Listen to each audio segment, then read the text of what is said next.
Happening this week, former President Donald Trump will face his second impeachment trial. He's accused of inciting an insurrection at the Capitol on January 6th.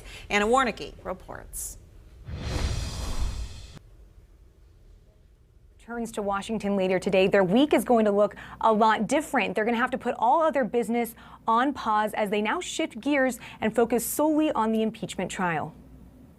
Former President Donald Trump's second impeachment trial is set to begin on Tuesday, 1 month after the deadly attack on the U.S. Capitol. There cannot be any healing without truth, without accountability. Senate Majority Leader Chuck Schumer says the Senate will conduct a full and fair trial. First, senators will hear arguments from the 9 House impeachment managers, who plan to argue that Trump was solely responsible for the January 6th attack, and that the former president encouraged the attack by repeatedly refusing to concede the election. Then, the president's attorneys will make their case, arguing that the trial is an unconstitutional overreach by Congress.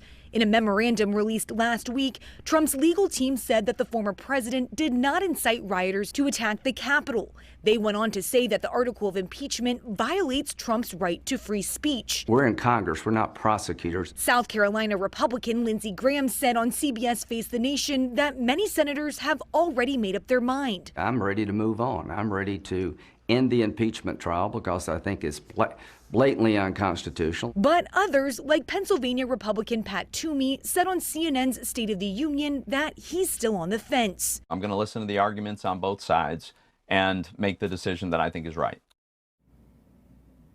The Senate is expected to convene at noon on Tuesday, and that's when the official start of this impeachment trial will begin. Up first, we'll hear from the House impeachment managers. They'll present their case to the senators on Tuesday, and that could last up to 3 days. Live in Washington, I'm Anna Warnicki. Back to you. And real quick, Anna, before you go, what have we heard from Republican senators? I know some have said they don't think Trump will be convicted this time around. Why is that? So right now there's about 5 Republican senators who say they're on the fence. They're not sure which way that they're going to vote. They haven't expressed, they just say they want to wait to see both what the president's attorneys and the impeachment managers have to say during this trial, and then they'll make their decision.